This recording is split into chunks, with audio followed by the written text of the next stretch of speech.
from the moment that Donald Trump gets elected, a man who loathes the European Union, who has put forward a very cogent and logical, I don't say correct, I say logical, rationally structured, not rational, case against the existence of the European Union. Somebody who calls the European Union a leech on American business, and who is going definitely to impose tariffs on German, Dutch exports to the United States. So this man, who is the actual nightmare of the liberal establishment in Holland, in France, in Germany, gets elected. And what do the European leaders do? They compete against one another as to who is going to be the first to leak his boots. So you have a Europe which is completely and utterly dependent. It is a vassal continent of the United States. Now, we are beginning now to understand why you have a situation, think about it. The United States, together with Ukraine and maybe Poland, blew up Nord Stream 1, which is an investment of the Federal Republic of Germany in its fuel resources. Now, I'm not saying it was right to invest in that or wrong to invest in that, but what I'm saying is that, they blew it up. This was a terrorist attack on a German asset of massive value to German industry. I'm not talking about the working class, harsh leftists, to them, to the capitalists, to Germany. And what do? They look the other way. And they allow the rumors to spread that it was Putin who blew up his own means of supplying Germany with his own natural gas, which makes no sense. And yet you have the BBC, Deutsche Welle, and so on going along with that. Now, why all this magnitude of total dependence on whatever it is that Washington, D.C. has decided?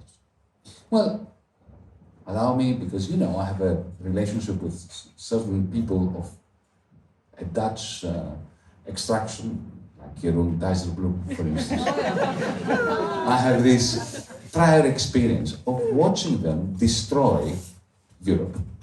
Because what they did to us here in Greece was not just north-south.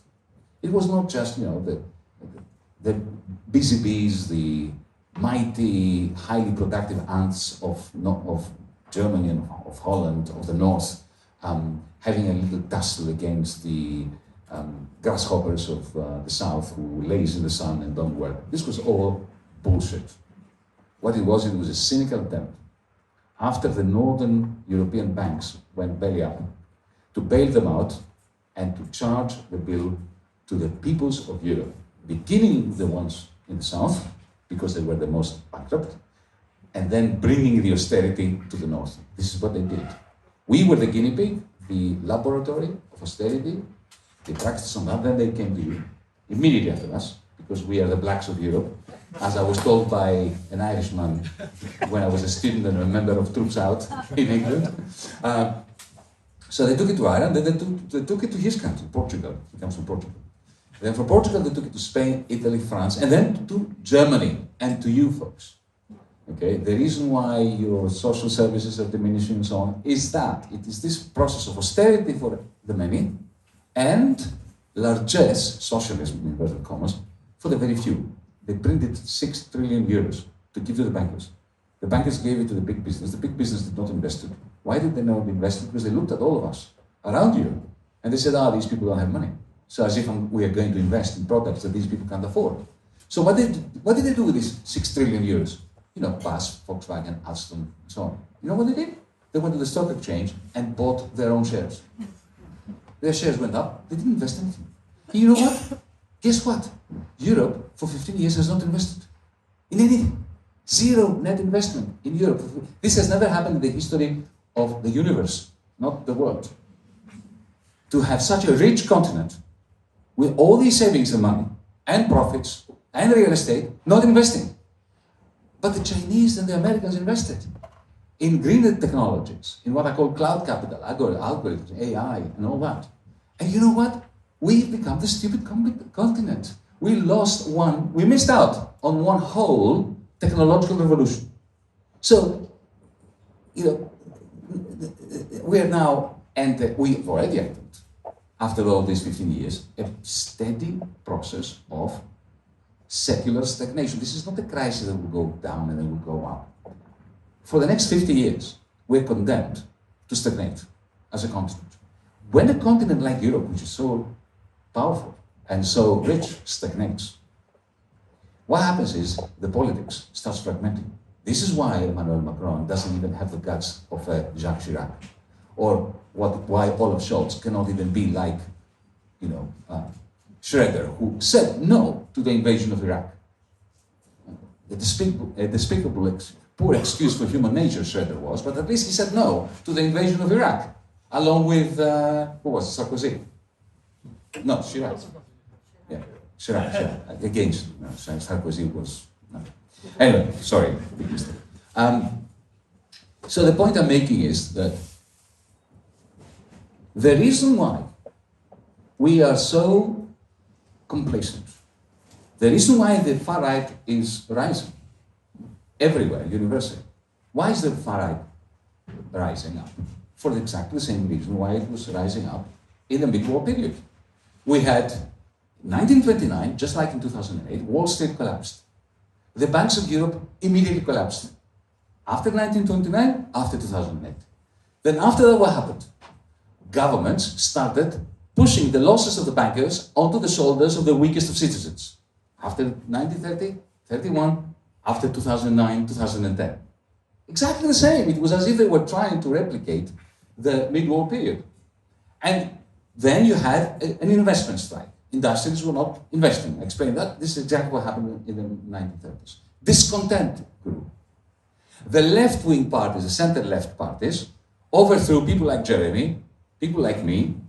I remember Ramsay MacDonald in the kind of thing that was happening. The left, the center-left, was purging itself, trying to adapt to the center, which was really the center which was shifting increasingly to the right, being pushed by those who genuinely looked at people in the eye and said, I feel your pain.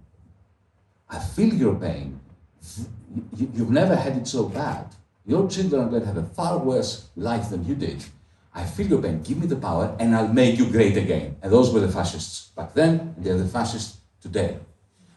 In this context, a Europe that is politically fragmented, it is becoming a vassal of the powers that be, in this case, Washington, D.C., cannot do anything to oppose the never-ending war in Ukraine, cannot do anything to oppose its own secular stagnation, and when Netanyahu, along with Genocide Joe Biden,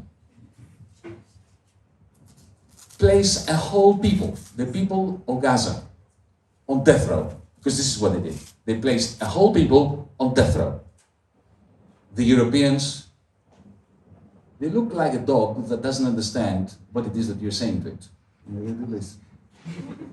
You have, Ursula von der Leyen. She projects the flag of Israel on the buildings, and at the same time, she has to, in the context of explaining why Europe is utterly committed to international law, she has to explain why she's not going to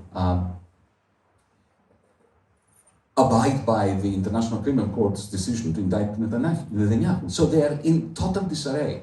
Their utter stupidity, their half-crazed madness would have been something to write scripts, theater plays about, and to enjoy if it wasn't so tragic for Europe and for the rest of the world. So here is my conclusion, and it is this. After a year and a half of these massacres that I think Jeremy described so aptly through the eyes of a child that survived the bombing and will be living under this cloud of survival kit forever. Under that awful and dark light, we have a situation where the people of Europe have decoupled from their leadership. The mood, even here in Holland, even in Germany, has shifted. People no longer buy the lie that Israel is defending itself. But our government, look at take the case of the Netherlands. The mood has shifted in the people. In your parliament, there is hardly anyone who talks about genocide. Hardly anyone. So what happens when you have this huge disconnect between the people and the elected politicians? The answer is things like today.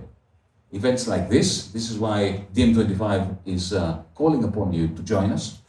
This is why the Progressive International is calling upon people around the world to join us. As my great friends and comrades have said, this is a time for unity and for solidarity, for the sake of Europe, for the sake of rationality, of logic, and, you know, also for having some fun, because nothing is fun in this life unless we're all together to fight for what is just.